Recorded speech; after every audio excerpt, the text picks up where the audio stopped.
12th class lesson 1 vistas नामक book का lesson number 1 12th class. आई से देर आर 3। आई कौन है? चार्ली, हीरो जो है इस पूरे इसका। वो कहते हैं 3 लेवल हैं। 3 में ना 3 levels, because I have seen the 3rd level, क्योंकि मैंने देखा है 3rd लेवल को न्यूयॉर्क ग्रैंड रेलवे स्टेशन पे। Yes I have taken obvious step, मैंने स्पष्ट से कदम ले लिए थे। ऑब्वियस होता है clear step. I talk to a psychiatrist. Psychiatrist होता है जो पागलों का इलाज करता है। Who treats mental patient is called a psychiatrist. मैंने एक साइकेट्रिस्ट से बात की जो मेरा दोस्त है, जिसका नाम सैम है। उसका नाम है Sam. A friend of mine is my friend. और उससे भी बात की अबाउट द 3rd लेवल। किस बारे में बात की? 3rd लेवल के बारे में। कहां पे 3rd level? Eight New York grand railway station. And he said, और उसने कहा, उसने मेरी बात का मजाक उड़ाया और कहा ये मेरा एक खुली आंखों से देखने वाला सपना है और ये विशफुल थिंकिंग है। विशफुल थिंकिंग होता है कल्पना। विशफुल थिंकिंग मतलब कल्पना, इमेजिनेशन है ये मेरी। वो कहने लगा I said I was unhappy. उसने कहा आई वॉज अनहैप्पी कि मैं दुखी हूं। That made my wife a kind of mad. और ये सुनकर मेरी पत्नी तो पागल सी हो गई। उसने एक्सप्लेन किया, समझाया कि क्या है, मॉडर्न वर्ल्ड जो है वो फुल ऑफ, आज की दुनिया, आधुनिक दुनिया में इनसिक्योरिटी बहुत है। जैसे जॉब इनसिक्योरिटी कि मेरी जॉब रहेगी या जाएगी। प्राइवेट जॉब में होता है फियर, किसी चीज का डर, वार का डर, कोई चिंता, एंड ऑल द रेस्ट, और बाकी सब बहुत सारी चीजें हैं। There are many causes of worry.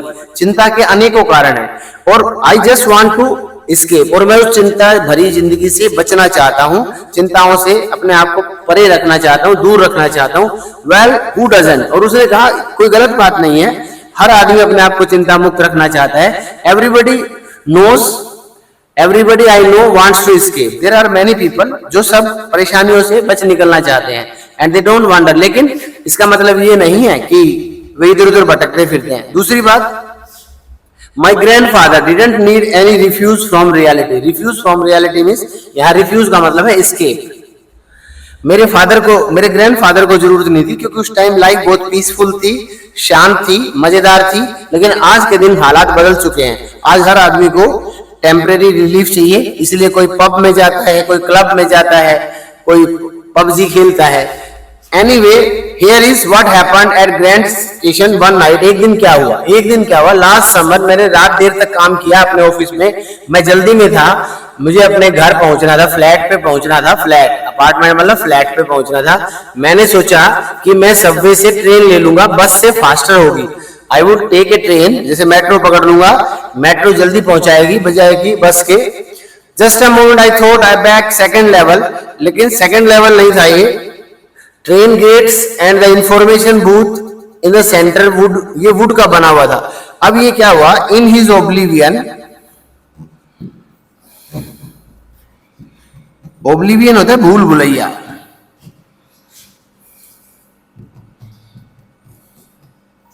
भुलक्कड़ पने में absent mindedness, in his absent mindedness भी होता है।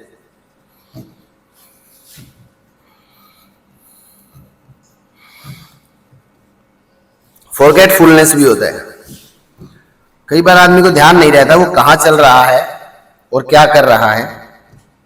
अपनी भूल भुलैया के चलते वो चलते पहुंच गया कहीं और वो 3rd लेवल पे पहुंच गया कि यहाँ पे जो है गैस की लाइट जल रही है, आजकल की तरह मरकरी नहीं चल रही, और हल्की रोशनी है, और लोगों ने कैसे कैसे कपड़े पहन रखे हैं, वो सब चीजें, और किस तरह के व्यक्तियों से मिला, और थोड़ी सी टिकट विंडो है, और छोटे छोटे कैबिन्स हैं जैसे आजकल बड़े बड़े बने हुए हैं। To make sure I walked over to a news boy, सुनिश्चित करने के लिए कि मैं किसी पुराने जमाने में नहीं था, मैं एक न्यूज बॉय जो कि न्यूज़पेपर भेजता उसके पास गया। मैंने देखा, ग्लैंस का मतलब लुक्ड, मैंने देखा। क्या देखा भाई? मैंने ढेर देखा, ढेर। स्टैक का मतलब होता है हीप, पाइल होता है, ढेर। अखबारों का ढेर जैसे लगाया रहता है उसके पैरों के पास। इट वॉज द वर्ल्ड नामक अखबार था जो पिछले 10 साल से छपा ही नहीं है। ठीक है जी। और मेन स्टोरी ये वाली थी, उसमें प्रेसिडेंट क्लीवलैंड ने क्या कहा ये वो, और उस पर डेट लिखी थी, date 11 June 1894। I turn towards the ticket window, मैं टिकट विंडो की तरफ गया। मैं जानता था कि ये मैं 3rd लेवल पे हूं और मैं वहां से 2 टिकट खरीदना चाहता था, ग्लासबर्ग जाना चाहता था। ग्लासबर्ग में बड़े बड़े चौखट वाले घर हैं, घरों के बाहर बड़े बड़े घास के लॉन्स हैं। ट्रेमेंडस का मतलब भी बिग होता है, बड़े बड़े पेड़ हैं, उनकी बड़ी बड़ी शाखाएं हैं जो ऊपर जाके आपस में मिल जाती हैं। मतलब ये एक इसकी ड्रीम लैंड है, ड्रीम प्लेस है ग्लासबर्ग। यहां जाना चाहता है अपने ड्रीम प्लेस पे, ड्रीम लैंड, ड्रीम प्लेस, जैसे ड्रीम गर्ल होता है। तो इसकी इच्छा है कि मैं वहां जाऊं। The clerk figure the fare, figure का मतलब बनाया, भाई कितना भाड़ा लगेगा, भाड़ा बनाया। He glance at my fancy hat band, उसने मेरा आज के जमाने का टोपा देखा, हैट देखा, और जो उसने भाड़ा बताया मैंने दे दिया। मैंने बोला 2 कोच की टिकट दे दो, जैसे 1st क्लास की टिकट दे दो। जब मैंने पैसा गिना तो उसने मेरी तरफ देखा, घूर के देखा, घूरना, अरे ये कौन से पैसे दे रहे हो भाई, कौन से पैसे दे रहे हो, दैट एंट मनी। एंट का मतलब यहां पे है इजंट। एंट के मीनिंग आरंट भी होता है अमेरिकन इंग्लिश में। एम प्लस नोट तो अक्सर होता है, हैज प्लस नोट भी होता है, ये थोड़ा एडवांस बता रहा हूं आपको, और हैव प्लस नोट भी होता है।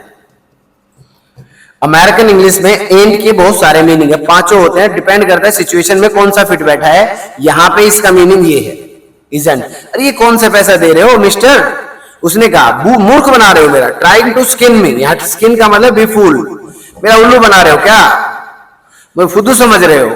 You won't get very far, अगर ऐसा करोगे ना तो जेल जाओगे, ज्यादा दूर नहीं जाओगे।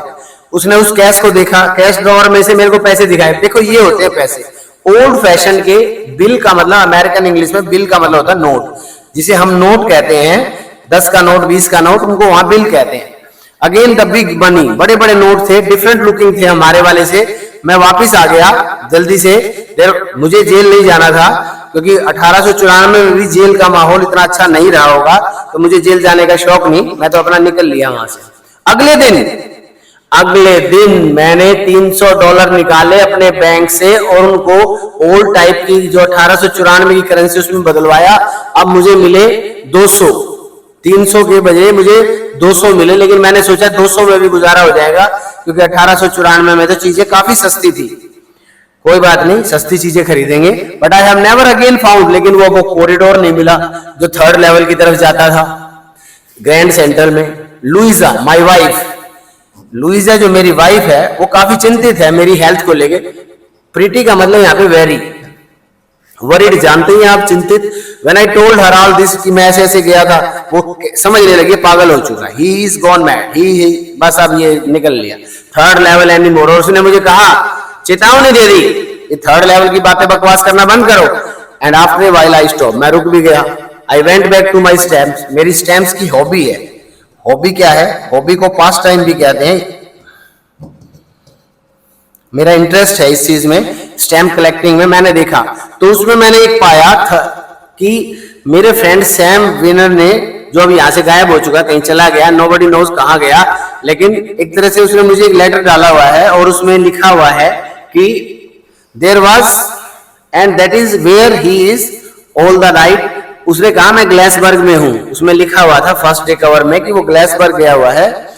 Among my old first day cover, first day cover, this is very important. First day cover खाली लिफाफा होता है जो स्टैम्प कलेक्टर एक दूसरे के पास भेज देते हैं, ताकि कोई नई पोस्ट मार्क जो निकली है वो दूसरे तक पहुंच सके। उस पर 6 सेंट की एक स्टैम्प चिपकी हुई है और उसमें, और उस स्टैम्प पे प्रेसिडेंट गारफील्ड का फोटो बना हुआ है।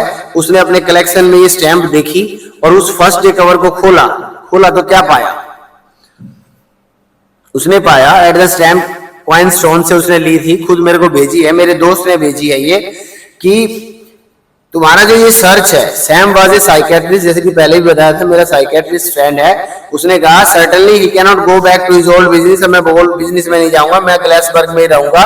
और जो तेरी सर्च है ना, इसको कंटिन्यू रख, डेफिनेटली तुम्हें ये ग्लेसबर्ग मिल जाएगा। ग्लेसबर्ग होता था 1894 में होता था, अब चाहे ये नहीं मिल रहा हमें मैप पे, लेकिन उस टाइम पे जगह थी।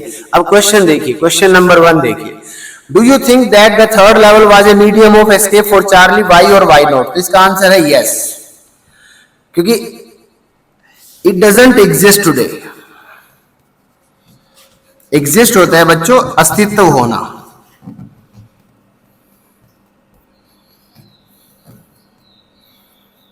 अस्तित्व होना, किसी चीज का अस्तित्व होना। आज इसका अस्तित्व नहीं है, लेकिन उस टाइम था। तो ये एक स्केप रूट है, एक तरह से उसकी ये हॉबी है, ऐसा सोचना।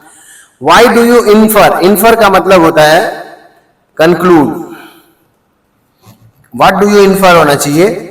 हाँ, आप क्या कंक्लूड करते हैं सैम के लेटर से चार्ली को? सैम जो चार्ली का फ्रेंड है वो उसे बताना चाहता है कि वो जो कर रहा है वो गलत नहीं कर रहा।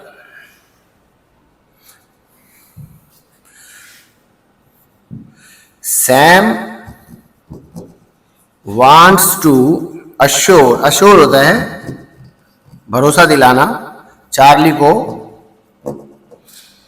That Charlie is not in the wrong, वो कोई गलती पर नहीं है, about his search for the third level.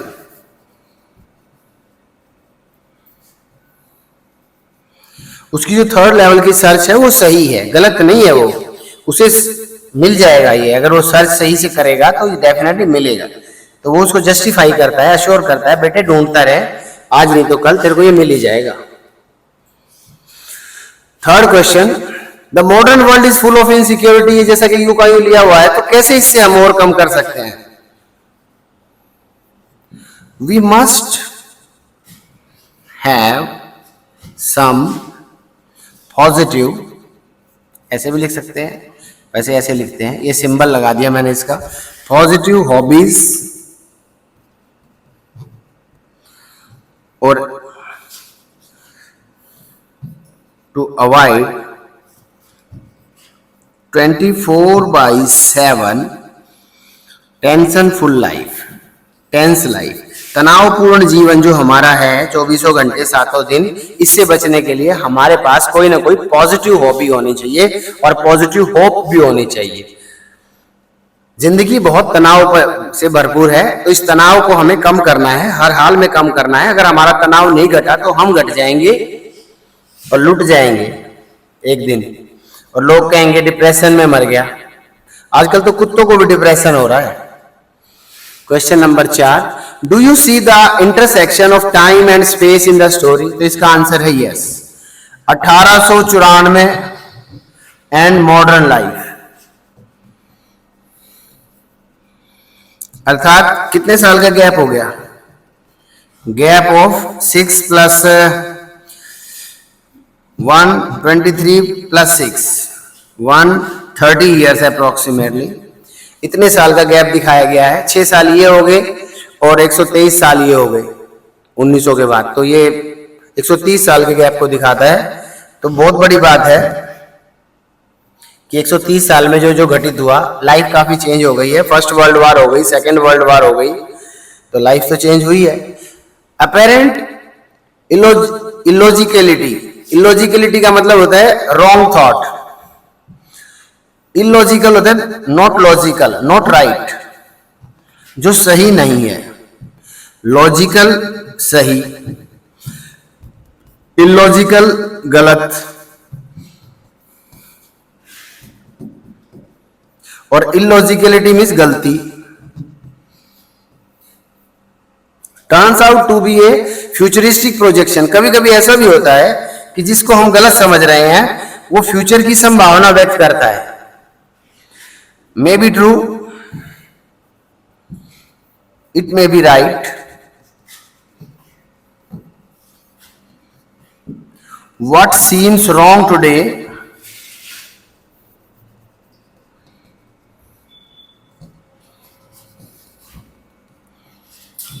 may be right tomorrow. Tomorrow यहाँ पे मतलब है फ्यूचर में। जैसे हम सुनते थे जब हम बच्चे थे, जब हम पढ़ते थे कि ऐसा टाइम आएगा कि फोन में जो फोन करेगा उसका नंबर डिस्प्ले होगा, फिर कहने लगे उसका फोटो भी दिखेगा। और आज आप देख रहे हैं व्हाट्सएप पे और इन पे सब लाइव कॉल जब करते हैं तो सब कुछ दिखता है। तो 20 साल पहले अगर आप ये किसी को कहते तो वो आपको पागल बताता, राइट? लेकिन अब ये पॉसिबल है। The third level, Charlie a young man said there was a third level at the, this is very important summary, how to summarise, how to summarise, summarise कैसे करना है, अर्थात छोटे में उसको कैसे समेटना है। चार्ली एक यंग मैन है जो कि थर्ड लेवल की बात करता है न्यूयॉर्क ग्रैंड रेलवे स्टेशन पे, लेकिन हर व्यक्ति ने कहा कि वहां थर्ड लेवल है ही नहीं। There was no third level, देयर का टी बड़ा कर लेना, वहां पे 2 ही लेवल है। Then Charlie talk to his psychiatrist friend Sam, फिर चार्ली ने अपने साइकेट्रिस्ट फ्रेंड सैम से बात की। हु टोल्ड चार्ली, जिसने चार्ली को बताया that modern world was full of, उसने एक नई परिभाषा दे दी, नई परिभाषा दे दी कि जो मॉडर्न वर्ल्ड है बेटे ये टेंशन से भरा हुआ है। लोग, किसी को वार की चिंता है, किसी को इनसिक्योरिटी, जॉब इनसिक्योरिटी है कि जॉब मेरा चला जाएगा, किसी को किसी पड़ोसी से भय है, किसी को पड़ोसन से भय है। And that is why everybody wanted to escape, अर्थात हर आदमी कोई ना कोई हॉबी डेवलप कर रहा है, किसी न किसी चीज में वो खोया हुआ है। एट द थर्ड लेवल, और ये जो थर्ड लेवल है चार्ली के लिए एक एस्केप रूट है। क्या है ये? एस्केप रूट, मतलब वास्तविकताओं से भागने का तरीका है। He wanted to remain tension free, Charlie tension free रहना चाहता था, इसीलिए शायद वो थर्ड लेवल की बात कर रहा है। साइकेट्रिस्ट ने अपने हिसाब से जस्टिफाई कर दिया, जस्टिफिकेशन, जस्टिफाई करना मतलब सही ठहराना। फॉर एग्जाम्पल चार्ली की एक और हॉबी है, बोले ये स्टैम्प कलेक्टिंग क्यों करते हैं, इसको फिलैटली भी बोलते हैं। फिलैटली का मतलब the hobby of collecting stamps. तो उसकी जो फिलैटली की हॉबी थी ये भी तो उसका जो है एक एस्केप था। रिफ्यूज मतलब यहाँ पे एस्केप, वो अपने टेंशन फुल लाइफ से बचना चाहता था, इसलिए वो स्टैम्प कलेक्शन करता है ताकि थोड़ा उसमें इंटरेस्ट ले और उलझा रहे।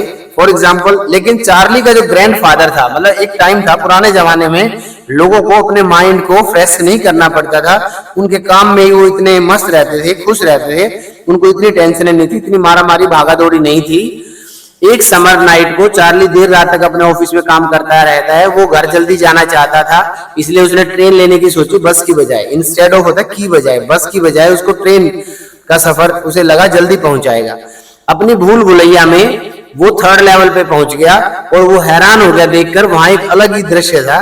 There was a different scene, there was आएगा a different kind of scene, एक अलग किस्म का दृश्य था रेलवे स्टेशन पे। There were brass spittoons, spittoon होता है थूकदान, थूक डालने के लिए, थूकने के लिए जो रखे जाते थे, जैसे आजकल छोटे छोटे प्लास्टिक की हम रख देते हैं। और लोगों की दाढ़ियां लंबी लंबी थी और पुराने जमाने की मूछें थी अलग तरीके की, रावण जैसी, ही हा हा हा। टू कंफर्म करने के लिए उसने अखबार पे डेट देखी और डेट थी 11 June 1894। Charlie wanted to go, अब चार्ली को लगा कि ये ग्लासबर्ग एक बहुत अच्छी जगह है, मुझे वहां जाना है। Which was a very beautiful place where people lived in large gate homes, बड़े बड़े गेट थे घरों के, एंट्रेंस गेट, और बड़े बड़े हरे भरे लॉन थे, घास के छोटे छोटे लॉन घर के बाहर, और टेंशन फ्री लाइफ स्टाइल, अपना चाय पी, गप्पे मारी, ताश खेले, मौज ली। Where peace and serenity were in abundance, this is important, जहां शांति और खामोशी भरपूर मात्रा में थी। बट द बुकिंग क्लर्क, लेकिन जो टिकट देने वाला व्यक्ति था, उसने शॉकिंग आईज से चार्ली को देखा और कहा जो तुम नोट दे रहे हो ये कौन से जमाने की करेंसी है, ये तो नहीं चलती हमारे पास, क्योंकि 1894 में आज की करेंसी थोड़ी ना चलेगी, आज की करेंसी आज चलेगी। द नेक्स्ट डे चार्ली ने अपने बैंक से $300 निकाले, किसी मनी चेंजर से वो पैसा चेंज कराया और उसे 300 के बदले मिले $200, उसे $200 मिले। लेकिन अब उसको वो थर्ड लेवल नहीं मिला, वो जब वहां स्टेशन पे पहुंचा तो थर्ड लेवल तो उसकी इमेजिनेशन है, हकीकत में तो है नहीं। Charlie found in his collection of stamp, this is important, Charlie को अपने स्टैम्प्स के कलेक्शन में क्या मिला, स्टैम्प कलेक्शन में उसने एक फर्स्ट डे कवर देखा। फर्स्ट डे कवर क्या है, जो यूजुअली स्टैम्प कलेक्ट करने वाले लोग एक दूसरे के पास भेजते हैं ताकि यहाँ की स्टैम्प उनके पास पहुंच जाए और वहां की स्टैम्प इनके पास पहुंच जाए और उनका स्टैम्प का कलेक्शन बढ़ जाए। लेकिन उसमें जिक्र किया गया था, सैम ने एक स्लिप डाली हुई थी और उस स्लिप पे लिखा हुआ था, इस स्लिप पे लिखा था कि 1894 में वहां पे थर्ड लेवल था। इसलिए जो ये इसके लिए एक स्केप रूट है और एक टेंशन फ्री लाइफ जीने का तरीका भी है। सैम ने एडवाइस किया चार्ली को कि वो अपना सर्च कंटिन्यू करे थर्ड लेवल को लेके, क्योंकि ये बेकार नहीं था, इसका उसे डेफिनेटली फायदा होगा। क्योंकि इस जिंदगी में इतनी टेंशनें हैं कि कोई ना कोई हमें सहारा चाहिए। जैसे कोई गेम खेलता है, कोई म्यूजिक सुनता है, कोई डांस क्लास ज्वाइन करता है, कोई म्यूजिक क्लास ज्वाइन करता है, कोई जिम ज्वाइन करता है, कोई चुगलियां ज्वाइन करता है। तो this is a different kind of lesson. थोड़ा सा अटपटा सा लेसन है ये, लेकिन आने वाला समय भी कुछ ऐसा ही अटपटा है। तो ये अटपटी चटपटी बातें होती रहेंगी। This is specific lesson of your text book, so do try to learn each and every aspect कि चार्ली कौन है, सैम कौन है, लुइसा कौन है, थर्ड लेवल क्या है, सेकेंड लेवल क्या है, ग्रैंड रेलवे स्टेशन क्या है, एस्केप रूट किसे कहते हैं, फर्स्ट डे कवर किसे कहते हैं, स्टेप कलेक्टिंग की जो हॉबी है उसका उसके लिए क्या बेनिफिट है। तो these are the key points related to this lesson, and these points will help you understand the text and answer the questions in your final exams. So do keep learning all these aspects.